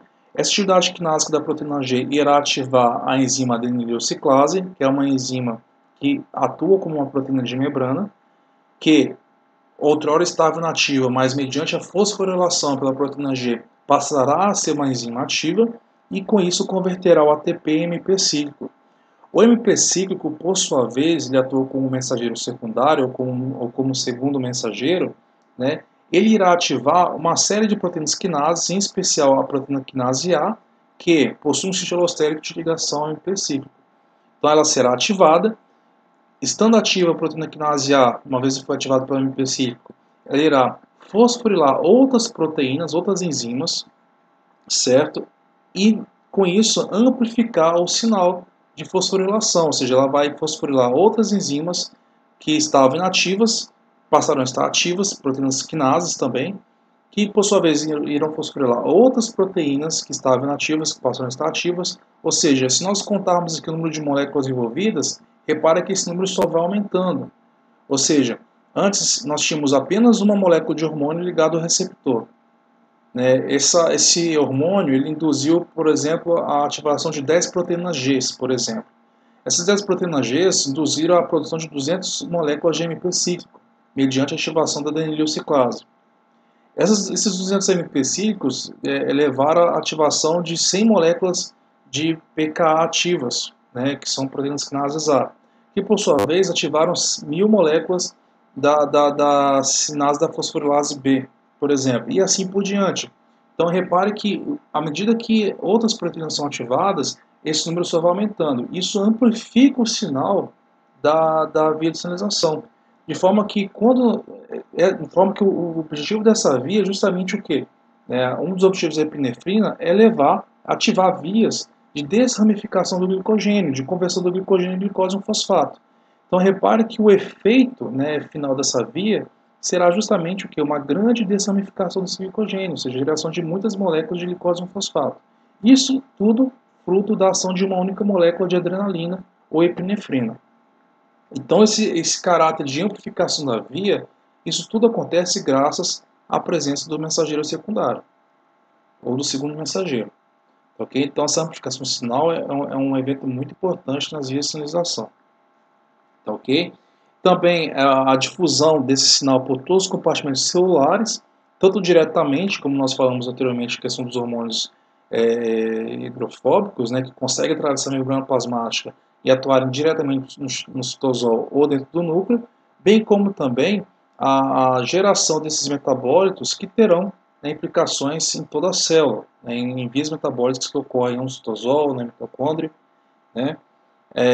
e também um outro aspecto também dessa amplificação é com relação à comunicação cruzada, integração com outros sinais. Nós veremos mais adiante que vias de sinalização antagônicas elas se regulam mutuamente. Então, uma via que possui um efeito, ela vai regular uma outra via que possui um efeito antagônico ao contrário, regular negativamente essa segunda via. Então, assim como ocorre nas reações metabólicas, onde uma via metabólica regula negativamente a via antagônica, também vias de sinalização possuem essa regulação mútua. Uma via que possui um sentido regulará a via que atua no sentido contrário. Eu citarei para vocês um exemplo mais adiante, inclusive envolvendo a adrenalina e a insulina. Então aqui mostrando aqui mais uma vez essa questão da amplificação do sinal, em termos de escala, mais uma vez uma via dependente de MP cíclico. O MP cíclico é um mensageiro secundário muito importante. Então nós temos aqui o receptor, um receptor hipotético que pode ser o receptor da adrenalina, por exemplo, associado a uma proteína G, então um GPCR, certo? GPCR são receptores associados à proteína G. Tá? Esse receptor ele será ativado mediante a ligação do hormônio, e essa ligação promoverá o quê? A substituição do GDP por um GTP na proteína G. A proteína G estando ativada, ela irá fosforilar a adenilato ciclase, que é uma enzima de membrana que está presente na membrana plasmática, e uma vez que ela é fosforilada, ela se torna ativa. Uma vez ativada, ela irá converter o ATP a MP cíclico.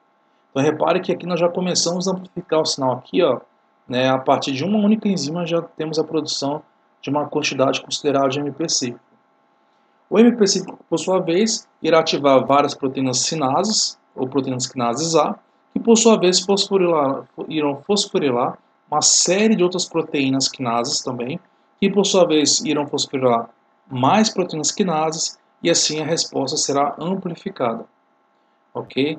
Então essa cascata de fosforilação, embora pareça um pouco complexa, ela tem como objetivo justamente amplificar esse sinal do hormônio. Então o único hormônio ele pode gerar um sinal muito amplificado aqui no citosol e assim uma resposta muito contundente da célula em resposta àquele sinal.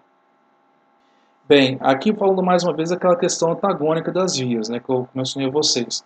Então, uma via de sinalização, ela irá regular negativamente a via antagônica. Como assim? Então nós temos o exemplo aqui da via de regulação da insulina versus adrenalina. Adrenalina e epinefrina, né?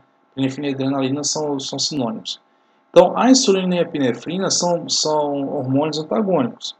Então a insulina ela vai atuar numa situação de hiperglicemia, certo? Enquanto que a epinefrina, né, ela também será produzida numa situação de hipoglicemia. Adrenalina também é hipoglicemia, embora ela também tenha um contexto também de atuar em situações de perigo, de fuga, onde uma ação rápida é necessária, tá? Não apenas em função da hipoglicemia, tá?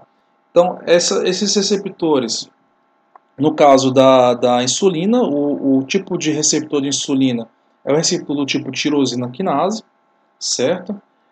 Que falamos anteriormente com vocês, que ele atua apenas quando ele se liga à insulina e se dimeriza, ativando a sua subunidade quinásica na porção citosólica desse receptor, enquanto que o receptor da adrenalina é um receptor associado à proteína G, é um GPCR. Então, esse receptor, né, ele vai ativar uma cascada de fosforilação, no caso da adrenalina, que levará à expressão de genes relacionados a esse hormônio.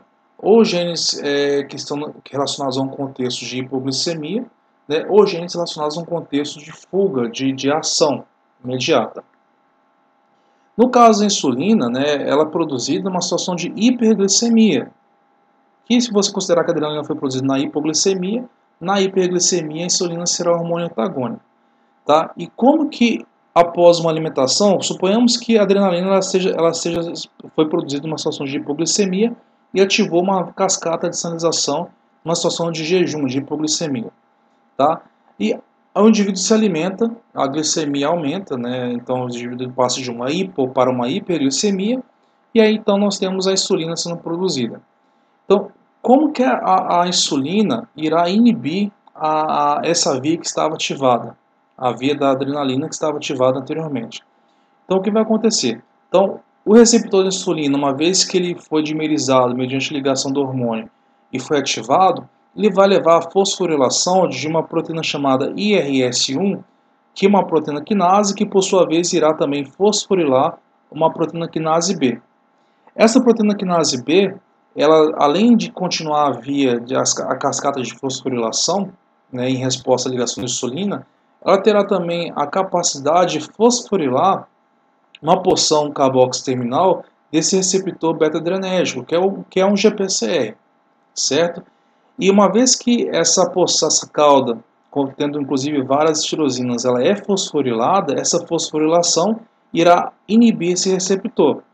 E, além de inibir esse receptor, irá promover a internalização desse receptor por um processo de endocitose, como nós falamos na aula anterior. Né? A endocitose ela ocorre não apenas num contexto de englobar partículas externas, mas também de fazer toda a homeostase da membrana plasmática. Então, quando a célula precisa reciclar lipídios de membrana envelhecidos, bem como quando a célula precisa trocar o repertório de proteínas transportadoras da membrana.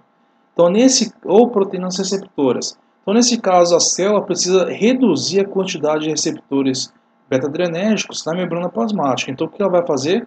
Mediante esse sinal da insulina, essa via de sinalização, uma das consequências será o quê? A fosforilação desse receptor beta-adrenérgico. Isso será uma sequência sinal para que ocorra o quê? A endocitose desse receptor, a internalização desse receptor, né? E dessa forma, né, a célula terá uma quantidade menor de receptores beta-adrenérgicos e uma abundância maior de receptores para a insulina. Ok? E assim ela trocará o seu perfil de receptores na sua membrana, né, em função, né, da situação de hiperglicemia que agora existe fora da célula. Bem, falando agora um pouco dos hormônios. Os hormônios são mensageiros químicos secretados no plasma no tecido celular para regular a atividade de outras células ou terceiros no organismo que estão distantes do seu local de secreção. Então, como disse a vocês, a sinalização endócrina ela tem esse aspecto. Né? Ela é uma sinalização de longa distância, onde o órgão secretor está distante do órgão-alvo, do tecido-alvo. E esse hormônio, então, ele irá trafegar através da corrente sanguínea e atuará em um local distante do seu sítio de secreção. Então, esses hormônios eles podem ter tanto uma natureza peptídica, como uma natureza como serem metabólicos derivados tanto de aminoácidos, como no caso das catecolaminas, que são derivados da tirosina, como também hormônios derivados do ácido graxo, em especial o ácido graxo o ácido araquidônico, que dentre os ácidos graxos ele é uma exceção. É o ácido graxo de 20 carbonos, com 4 saturações, e ele será o precursor das prostaglandinas, dos trampoxanos e dos leucotrienos, que tem uma função, uma função de ativarem respostas pró-inflamatórias e também os hormônios tiroidianos em alguns tipos celulares. Ok? Também nós temos os hormônios esteroides, que são derivados do colesterol, dos hormônios da tireoide, como o T3, o T4, a própria tiroxina também. Os hormônios tiroidianos eles terão uma função importante na ativação do metabolismo de forma geral, do catabolismo. Então, daremos alguns exemplos nos próximos slides. Ok? As 3 principais classes que eu vou abordar com vocês hoje são as classes dos hormônios peptídicos ou proteicos, com respeito à sua natureza, a classe dos hormônios das catecolaminas e a classe dos hormônios esteroides. Bem, pessoal, então falando primeiramente dos hormônios peptídicos, como o próprio nome já disse, são aqueles hormônios cuja natureza química é uma natureza peptídica, ou pequenas proteínas ou peptídeos. Sendo os principais que temos como exemplo a insulina e o glucagon, que são peptídeos, que atuam regulando o metabolismo de carboidratos, atuam de forma antagônica, inclusive. A insulina na hiperglicemia, ativando o catabolismo de carboidratos, enquanto o glucagon na hipoglicemia, em especial ativando vias que aumentam a glicemia no sangue, em especial a hidrólise do glicogênio, a fosforólise do glicogênio, que é o processo de dessamificação do glicogênio pela glicogênio fosforilase, bem como também a via da gliconeogênese, que é a síntese de glicose a partir de aminoácidos glicogênicos, bem como também a partir do piruvato lactato. Nós temos também 2 outros peptídeos importantes, a angiotensina 2 e a bradicinina, que atuam regulando a pressão e o volume sanguíneo, num processo de homeostase importante no sangue, em relação à pressão sanguínea. Nós temos também alguns dos eventos que a insulina está envolvida, não apenas a questão da absorção de glicose, mas a insulina regula uma série de processos na célula. Não somente ela atua regulando a expressão de uma série de enzimas da via glicolítica, como a hexoquinase, várias enzimas, inclusive, do ciclo de Krebs, enzimas também relacionadas ao metabolismo dos ácidos graxos, e também ela atua reduzindo, inibindo a expressão de enzimas relacionadas a vias antagônicas, como, por exemplo, a gliconeogênese. Então, todas aquelas enzimas da gliconeogênese, elas terão a sua expressão inibida mediante a ação da insulina. Bem, uma outra classe de hormônios muito importantes também são as catecolaminas. As catecolaminas são hormônios derivados da tirosina, produzidos a partir do aminoácido tirosina. Elas têm a ação independente de receptores de membrana e mensageiros secundários, em especial o AMP cíclico. Elas possuem um papel importante na neurotransmissão, bem como no metabolismo energético. São hormônios relacionados à questão da ação e da fuga, em especial a adrenalina e epinefrina, que ela vai ter um papel importante no metabolismo energético por atuar de forma associada ao glucagon, em especial em resposta a uma hipoglicemia, a epinefrina. Epinefrina e adrenalina são sinônimos, o mesmo nome para o mesmo hormônio, 2 nomes para o mesmo hormônio. Então ela atuará justamente ativando as vias de glicogenólise e ativando também as vias de gliconeogênese. Então são vias que terão como resultado um aumento da glicose no sangue, em resposta uma hipoglicemia. Ok? De forma específica, a adrenalina e a epinefrina são sinônimos. Elas então serão reconhecidas por um receptor específico. Esse receptor será um GPCR, ou seja, um receptor associado a uma proteína G, que, quando ativado, promoverá a ativação da proteína G através da permuta de um GDP para um GTP. Essa proteína G, por sua vez, irá ativar uma adenililciclase ou adeninato ciclase, que mediante a fosforilação será ativada e com isso converterá ATP em MP cíclico. É aí aquela cascata que eu expliquei para vocês. Então vai ter o aumento da concentração de MP cíclico, que levará à ativação de um pool, né, considerável de proteínas quinases A, outrora inativas, que passam a estar ativas. E essas proteínas quinases A, né, ativarão outro pool ainda maior de fosforilases mediante a fosforilação, e assim nós teremos um sinal amplificado. Esse sinal amplificado terá como resultado qual evento? A ativação da glicogênio fosforilase, né, que é a enzima que irá desramificar o glicogênio, mediante a adição de um fosfato. Então nós teremos o glicogênio sendo desramificado em unidades de glicose em fosfato. Tá? E essa é uma via de resposta rápida, porque ela vai resultar não na alteração do perfil de expressão gênica em si, com relação a essa enzima, mas sim na ativação das enzimas que já são presentes ali no citosol. Tá ok? Citosol, nesse caso, ou de células musculares ou de hepatócitos. Também o fato interessante é que a epinefrina ela também tem um papel também de controle do metabolismo de ácidos graxos.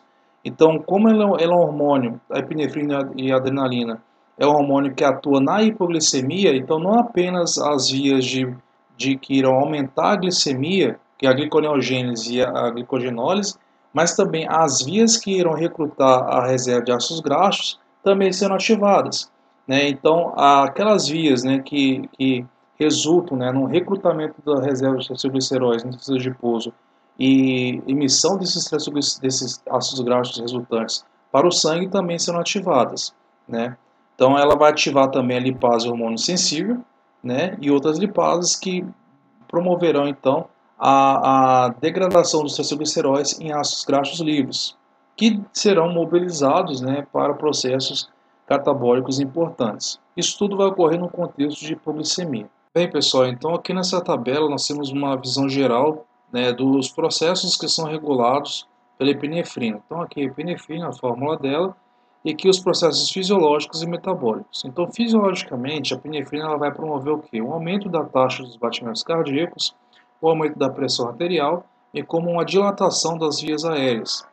E metabolicamente falando, ela irá ativar todos aqueles processos que culminarão em um aumento da glicose no sangue, né, porque ela é produzida também em um contexto de hipoglicemia, então ela vai promover então, um aumento dessa glicose sanguínea, então a quebra do glicogênio, né, tanto no músculo como no fígado, né, também o processo de gliconeogênese no fígado, que também resultará no aumento da glicose, certo? Ela também irá levar também um aumento da glicólise no músculo. Isso aqui é importante ressaltar, pessoal. Como nós vimos no metabolismo, glicólise e gliconeogênese são vias antagônicas, jamais ocorrerão simultaneamente em uma mesma célula. Só que, como nós já sabemos, o fígado ele irá produzir essa glicose com gasto energético via gliconeogênese para que o músculo continue realizando processos catabólicos com essa glicose, em especial a via glicolítica. Então, enquanto a via glicolítica estará ativa no músculo, ela estará inibida no fígado, obviamente, e o fígado estará fazendo a via antagônica, que é a via de gliconeogênese, síntese de glicose. Importante você ter em mente essa contextualização das vias, tanto no músculo como no fígado. Tá? Também ela aumentará a mobilização de ácidos graxos, né, uma vez que existe uma hipoglicemia, então essa reserva também ela será lançada à mão, né, essa fonte secundária de energia, né, muito importante. Também promoverá a secreção do glucagon também, porque uma vez que há uma hipoglicemia, é importante que o glucagon seja produzido, né, para promover esses processos também, ajudar esses processos de recuperação dessa glicemia, e também, né, haverá uma redução da secreção da insulina, são hormônios antagônicos, tá ok? E os processos nós já estudamos, né, inclusive lá na bioquímica, e alguns nós vamos estudar ainda na disciplina de bioquímica. Bem, continuando, nós temos a classe dos hormônios esteroides, que são hormônios de caráter apolar, hidrofóbico, derivado do colesterol. Então, basicamente, nós temos 4 hormônios principais, além da progesterona, né, que são o cortisol, a aldosterona, a testosterona e o estradiol. Tá? Todos eles derivados do colesterol. Como eu disse anteriormente, né, o receptor dos hormônios esteroides é um receptor citosólico, que atua, né, como um fator de transição inativo. Assim que o hormônio ele adentra a célula, uma vez que ele tem um caráter hidrofóbico, ele consegue atravessar a membrana plasmática, ao se ligar ao seu receptor, o receptor ativado ele é transportado para o núcleo da célula através do complexo do nucleoporo. Esse transporte ele é realizado, né, através do complexo nucleoporo, aquele mecanismo dependente das importinas e RAN-GTP que eu expliquei para vocês. Então ele vai se ligar ao DNA reconhecendo uma sequência específica, um elemento de ligação específico no promotor, né, dos genes específicos regulados, né, por essa via de sinalização. Então esse fator de transição ele só será ativado mediante a ligação com o hormônio. Então a ligação com o hormônio irá ativar esse fator de transição, que então poderá reconhecer assim o promotor e recrutar a maquinária de transição para expressar aqueles genes específicos, ok? Então são genes relacionados, no caso dos hormônios sexuais, genes que são expressos nas glândulas sexuais em resposta à ação desses hormônios. Nós temos também, dentro do contexto dos hormônios apolares, nós temos os hormônios da tireoide, que também são hormônios que conseguem atravessar a membrana plasmática e também conseguem conseguem adentrar, né, ao envelope nuclear. Esses hormônios são derivados do aminoácido tirosina, né, então nós temos basicamente, né, a tirosina como precursor desses hormônios, temos a tiroxina, que é o hormônio T4, e a triodotironina, que é o hormônio T3. Tá? São hormônios produzidos pela tireoide e têm uma função muito importante na estimulação, né, do metabolismo energético. Então, são hormônios que irão levar, né, a expressão de enzimas relacionadas ao metabolismo energético, né, e a ativação, né, desse metabolismo. Bem, sendo assim, de forma similar aos hormônios esteroides, os hormônios da tireoide eles conseguem atravessar a membrana plasmática. O diferencial é que o receptor desses hormônios está localizado no núcleo da célula, né? São proteínas que já se encontram ligadas ao promotor dos genes, que são regulados por essa via. No entanto, a transição não ocorre. A transição só irá ocorrer mediante a ligação do hormônio a essas proteínas de reconhecimento do promotor. E tão logo o hormônio se liga, ele irá recrutar a maquinária de transição, essas proteínas serão ativadas, né, e recrutarão a maquinária de transição, e assim ocorrerá o início da transição do gene. Ok? Nós falaremos um pouquinho mais desse processo no controle da transição, da expressão gênica a nível de transição. Tá ok? Então, ocorre a transição desses genes. Quais genes estão envolvidos nesse processo? Geralmente são genes relacionados ao metabolismo energético, ao aumento da absorção de glicose e também ao aumento da síntese proteica, além de outros eventos também fisiológicos, né, como o aumento dos batimentos cardíacos, né, ou o aumento da pressão arterial, né, o aumento da intensidade respiratória. Então, são todos os eventos que culminam no aumento do metabolismo energético, tanto eventos a nível de fisiologia, como eventos metabólicos. Bem, pessoal, então com esse exemplo, então, nós terminamos a aula de hoje. Tá? Foi uma aula mais introdutória, com aspectos gerais no tocante às vias de sinalização. Um olhar mais aprofundado vocês terão na disciplina de fisiologia. Tá ok? Dúvidas, fique à vontade para escrever nos comentários abaixo, ou se não, né, uma melhor opção é o nosso grupo do Telegram, nosso grupo de discussão no Telegram, tá ok? Se você gostou desse vídeo, curta, compartilhe, nos vemos na próxima aula, um forte abraço, fiquem todos com Deus e bons estudos.